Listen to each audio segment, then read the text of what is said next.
everybody. Welcome to the NRP Daily right here on the National Real Estate Post. Once again, weekly, as usual, we are with Kimber White, the president of the National Association of Mortgage Brokers. And last week, we had some big stuff going on, and we talked about a handful of things, and it was a really big show. You guys seemed to really enjoy that one, and we're just going to kind of follow suit and dovetail that a little bit this week. Last week, we did speak about Senate Bill 98, and that there was going to be a call to action put together by NAMB, which we do have together. Go over the bill of this, Kimber. Tell us why it's important for us to support this bill. Well, Senate Bill 98 was put by Ben Cardin and Rob Portman. It's a bipartisan bill, and it's called the Neighborhood Investment Act. And it's a bill that's going to create new federal tax credits for fuel development. This bipartisan legislation will reflect NBA's priorities to long-term advocacy. The biggest thing it's going to do for us, hundreds of billions of dollars in development for underserved rural and urban communities across the country, which is something that we've all been begging for to fuel the economy. Well, as I've said, the wealth income inequality gap, the disparity in housing among minorities. This is going to help that. It's going to bring it back. It's going to bring it to where there's actually going to be money put into housing and development. So this is what this is going to do, obviously, is create inventory for us, which is a huge problem that we all have right now. Inventory is huge. And specifically, the type of inventory that's going to be created is going to be really for our, our underserved communities, right? It's for our first-time home buyers, okay? This is the type of inventory that's going to be able to get created by the Senate bill. Am I right? Am I in line? Yes, that's exactly what it's going to do. And on the other side, I'm hearing, a lot of our brokers out there, and I see both sides are complaining about the $15,000 proposed tax credit that Biden wants to give for first-time home buyers. I hear there is no inventory. There's not inventory. This is a stupid bill. It's going to hurt the economy. It's going to have a downward turn to our economy. It's going to hurt us in the long run because there's no inventory. Right.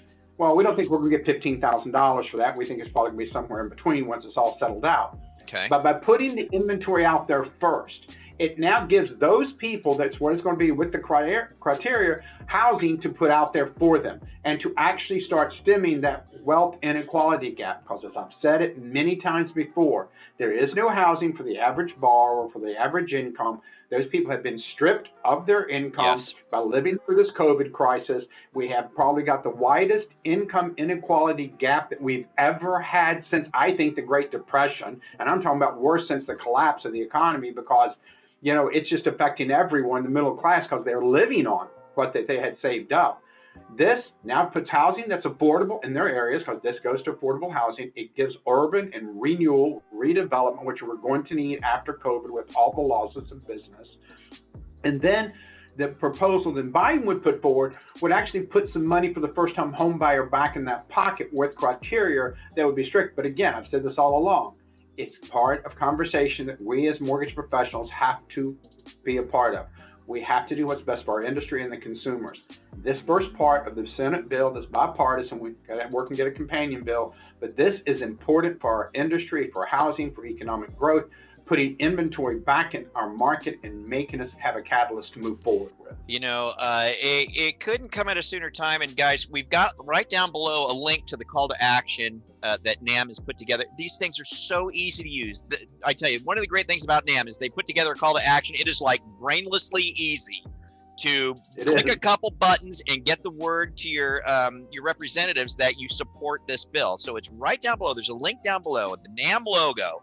Just click, it'll take you right to their call to action. A few clicks and you've let your representatives know that you support this bill. And this couldn't come at a better time. Yesterday's show that we did, Kimber, and for the rest of you, if you didn't see it, we were talking about the Census Bureau data came out and showed year over year that white Americans, the homeownership rate for white Americans has gone up 9%. Right. But for black Americans, it's down year over year. Right. This is not good. It's not good for the country. It's not good for black America, that's for sure.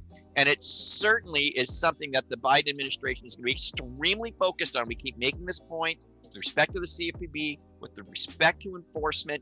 There's going to be a major, major push to make sure that the black community and the underserved communities are getting serviced properly with respect to home ownership in the next 4 years under this administration. So it's something we have to really focus on as a mortgage industry. We have to put programs in place to really go out there and reach out and trying to help these individuals get into home ownership. So that call to action is right down below. Click the NAMB banner below. Please, please support this. We need this inventory and we need this help for our underserved communities. Any parting words, Kimber? Yeah, and one thing talking about the CFPB, NAMB is partnering and participating with them in the financial literacy program. One of the things that they realized in the long term, we're talking about this inequality in the minorities and the housing gap and the wealth inequality, is that we took financial literacy out of the schools. We all know that. They have now partnered with financial literacy in the middle schools and elementary schools. What better time when you're still doing some homeschooling and educating parents? See, we have taken ourselves upon to help educate and to start helping the states and getting it in there and helping the industry. All of this together, the CFPB is very focused, as you said, on minorities, low-income housing, and they're going to be looking at that. That's one of their keys. The Biden administration, we talked about Fudge last week, Marshall Fudge. These are the things that's going to be happening for our industry. We need to be on top of it. That's why NAMB is out there already fighting. We took the ground running. We've got a great initiative this year. And I think together as an industry, we can really get some good things out of this administration. I hope so. And I hope we do, guys. Again, the NAMB banner's below to sign the call to action. It's just a few clicks. It's very easy to do. Please support Senate Bill 98. We believe it's really good for our industry, our business, the country, everything. So, if you disagree, we understand. Everybody's entitled to their opinion. It's no big deal. You can leave us your comments as to why, and that's fine. Nobody holds anything against anybody here. But if you do agree, man, if you could click that banner, that NAMB logo down below and sign the call to action, that would be great. So with that, you all have a fantastic a weekend, and we'll be back here next week with Kimber White again to see what else is cooking up on the hill. Thanks so much, Mike. All right, Kimber, thanks for being here. You guys have a great one. Leave us your comments down below. Forward, share, subscribe. We'll catch you later here at the NRP Daily on the National Real Estate Post.